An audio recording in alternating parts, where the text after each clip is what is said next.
Bukit Bulan,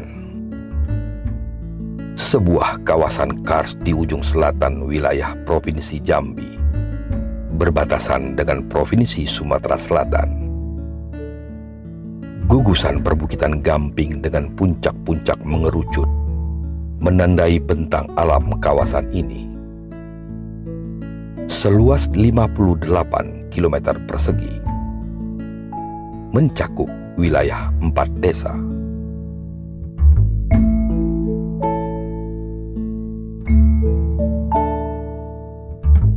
Di kawasan kars Bukit Bulan, sungai-sungai senantiasa mengalir, melintas lembah-lembah subur pemukiman, mengairi sawah-sawah, ladang dan kebun, memberi kehidupan bagi masyarakat di sekitarnya. Kesan kering kawasan kars sedikit pun tidak tersaji di Bukit Bulan.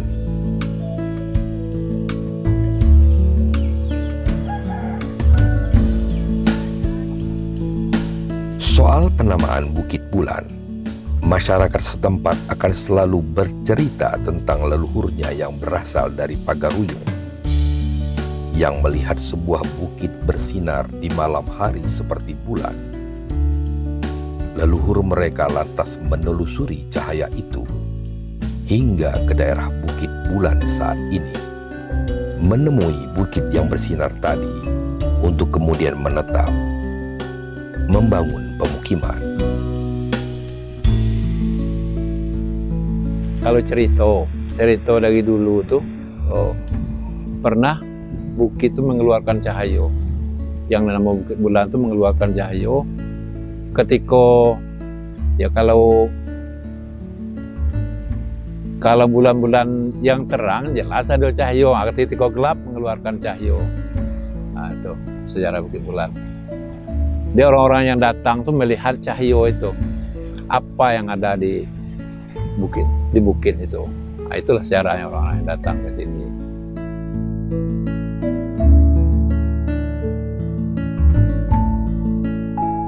Umumnya perbukitan kars, pelarutan oleh air hujan selama jutaan tahun terhadap batuan gamping Bukit Bulan yang tidak masif, juga mengakibatkan pengikisan, membentuk celah-celah dan rekahan, menciptakan ruang-ruang goa, ceruk-ceruk alami, serta sungai-sungai atau cekungan air bawah tanah.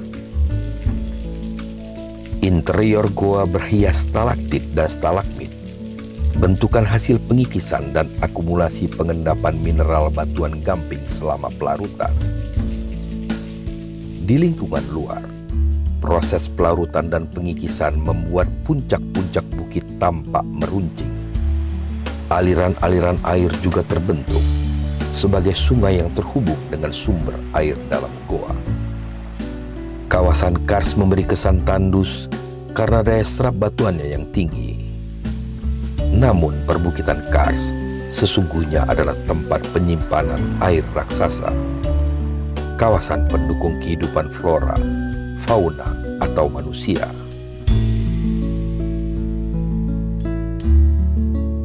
Satu hal yang menarik pada Bukit Bulan, kalau kita lihat morfologi secara luas di wilayah Bukit Bulan dan sekitarnya, Bukit Bulan satu-satunya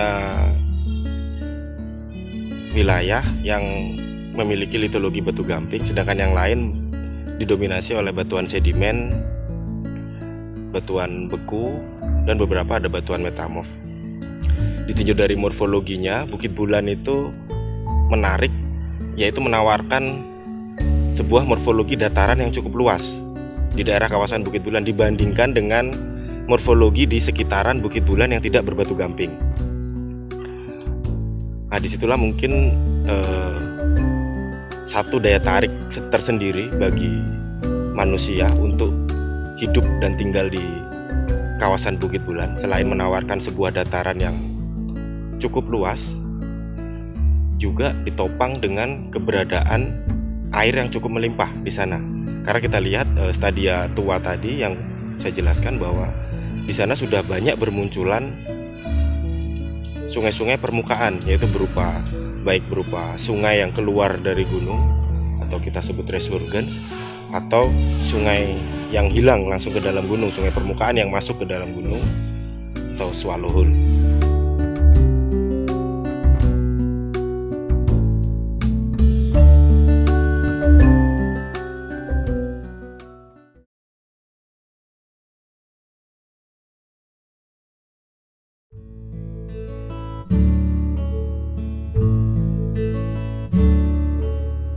Perbukitan Kars ternyata memang telah lama menjadi pilihan hunian manusia. Sejarah penghunian awal Nusantara oleh ras Australo-Melanozoid atau ras Mongoloid sejak 40.000 hingga 2.000 tahun lalu selalu terkait dengan kawasan Kars. Situs-situs hunian goa bermunculan ditemukan di perbukitan Kars. Lingkungan Kars terbilang ideal. Keberadaan sungai dengan sumber-sumber air bawah tanahnya menjadi persyaratan utama yang telah terpenuhi untuk sebuah kehidupan. Berbagai jenis tanaman tumbuh subur. Hewan-hewan buruan selalu dapat dijumpai di hutan-hutan terbuka di tepian sungai. Kehadiran ceruk dan goa-goa Kars semakin mengakomodir kebutuhan sebagai tempat berlindung dari cuaca ekstrim atau ruang untuk berkegiatan sehari-hari.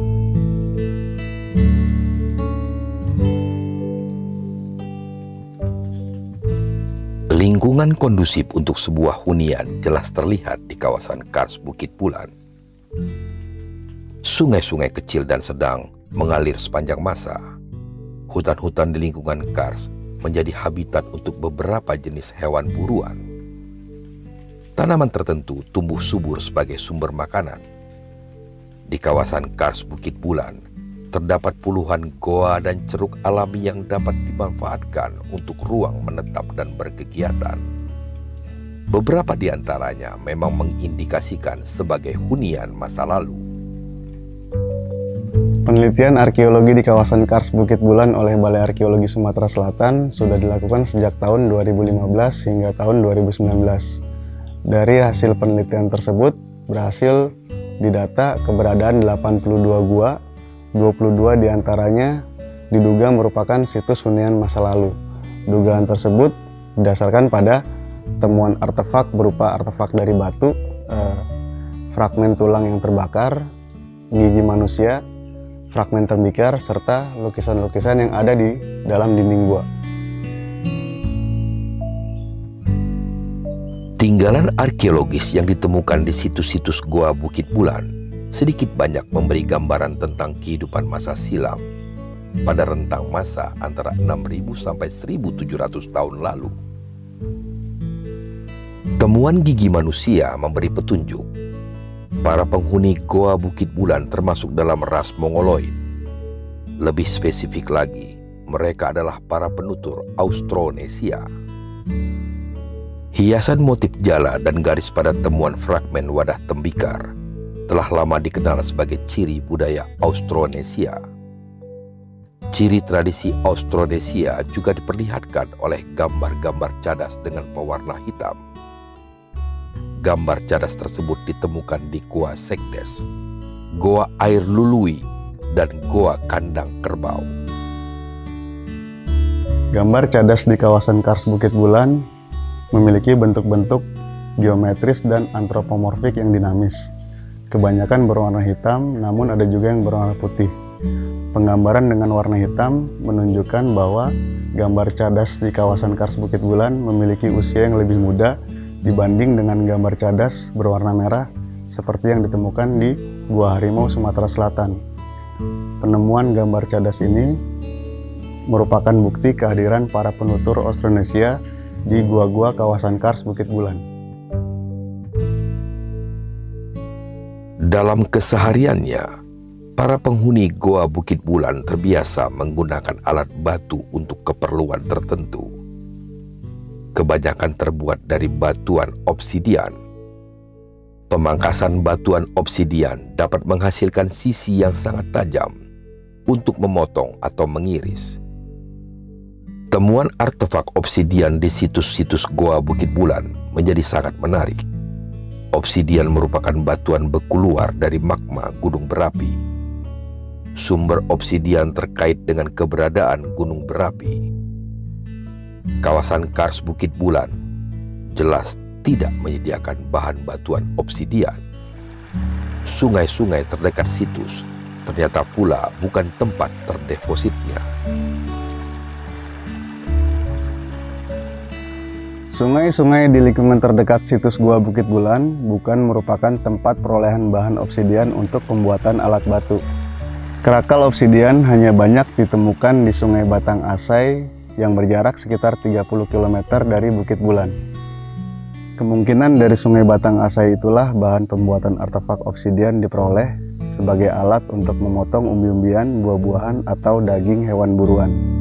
Sungai Batang Asai sendiri hanya merupakan sumber deposit sekunder batuan obsidian. Sumber primernya berada di daerah Merangin, Kerinci. Bentuk-bentuk membulat kerakal obsidian menunjukkan batuan tersebut telah mengalami pengikisan dan perubahan bentuk dalam perjalanan jauhnya di sungai. Pemanfaatan ruang goa untuk hunian atau beraktivitas tampaknya tidak merambah pada bagian yang terdalam dan gelap total. Ini dibuktikan oleh penemuan ratusan individu Stenacelidae, sejenis udang purba di Gua Mesiu. Hewan kecil tersebut merupakan penghuni bawah tanah kawasan Kars pada genangan air berlumpur di kegelapan total. Stenacelidae sangat rentan terhadap perubahan habitatnya. Populasi Stenacelidae dapat bertahan hingga masih dapat dijumpai karena habitatnya memang tidak terganggu. Para penghuni goa hanya memanfaatkan bagian ruang yang masih cukup mendapatkan sinar matahari dan tidak lembab. Pada zona terang itulah aktivitas para penghuni goa dipusatkan, termasuk pada saat mengolah bahan makanan. Pada area di sekitar mulut goa, penggalian arkeologi banyak menemukan sisa-sisa fauna.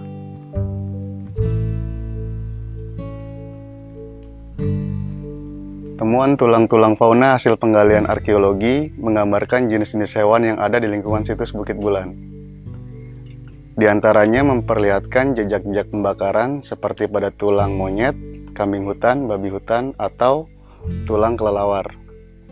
Diduga hewan-hewan ini menjadi konsumsi masyarakat penghuni gua situs Bukit Bulan.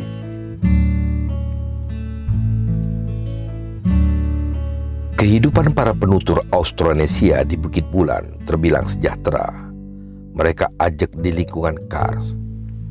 Pilihan untuk tinggal menetap di goa-goa atau ceruk alami sudah menyiratkan cukup tersedianya sumber air dan makanan dari lingkungan sekitar. Mereka hanya tinggal memanfaatkan dan mengolahnya. Mereka tidak lagi harus berpindah-pindah tempat mengikuti perambahan hewan buruan. Ketika perolehan bahan makanan sehari-hari sudah tidak menjadi masalah, mereka memiliki waktu senggang untuk menyalurkan rasa seninya, mengekspresikannya pada dinding-dinding goa.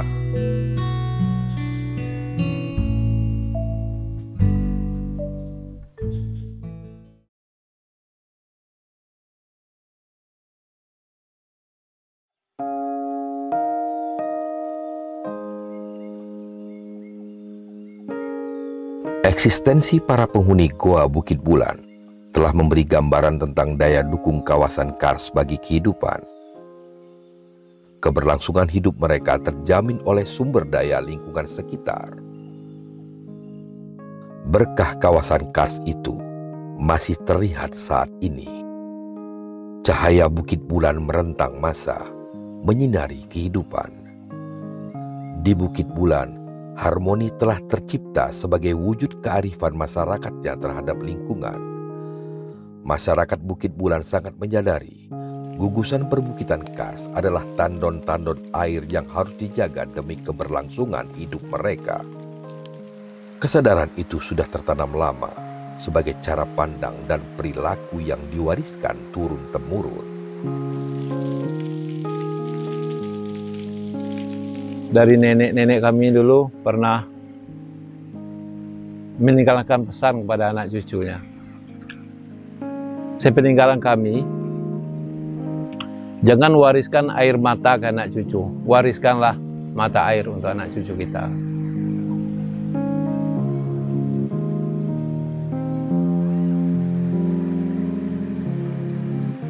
Kearifan lingkungan masyarakat Bukit Bulan terlihat dari pemanfaatan sumber daya alam yang tidak eksploitatif, pembukaan lahan persawahan, ladang atau kebun sekedar untuk memenuhi kebutuhan masyarakat desa. Pengambilan kayu dari hutan juga hanya sesuai kebutuhan untuk membangun rumah sendiri atau fasilitas umum desa. Interaksi masyarakat Bukit Bulan dengan alamnya berlangsung sedemikian bersahaja. Mereka telah menyatu bersama lingkungannya, turut menjaga dan merawatnya. Untuk menjaga lingkungan ini tidak boleh merambah hutan sembarangan, terutama kali yang di ulu-ulu sungai. Karena dari dulu itu ada namanya hutan larangan, rimbo larangan. Jadi dari rimbo larangan itulah kehidupan manusia yang ada di sini berkelanjutan sampai sekarang ini.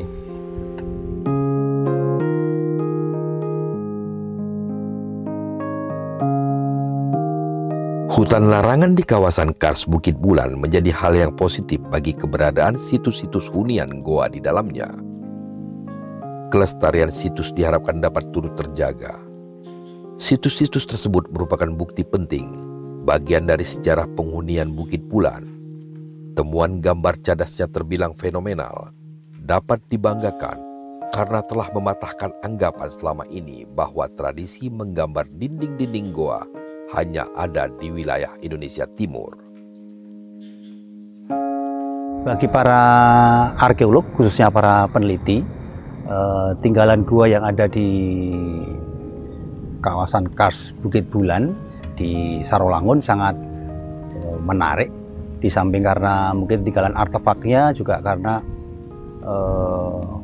di daerah situ juga ditemukan lukisan gua yang ini merupakan lukisan kedua setelah lukisan yang ada di Gua Harimau di Oku, khususnya untuk di daerah Sumatera, Pulau Sumatera. Karena selama ini kita tidak menemukan lukisan itu kecuali dua daerah tersebut.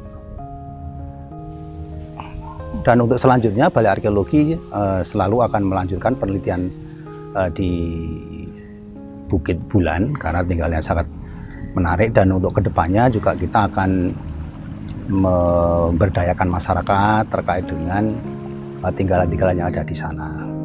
Karena juga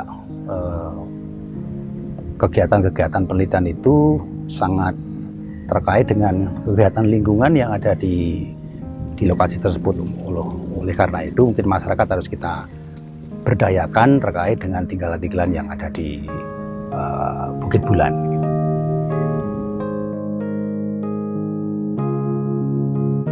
Kegiatan arkeologi di Bukit Bulan akhirnya memang harus diorientasikan kepada kepentingan masyarakat.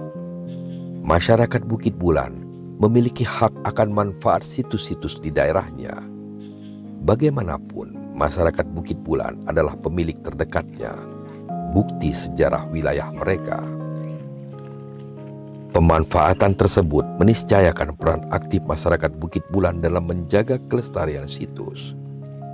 Bukit Bulan diharapkan kelak bukan lagi sekedar landmark wilayah untuk sebuah kawasan Kars, namun sekaligus sebagai ikon historis kultural tentang sejarah hunian awal manusia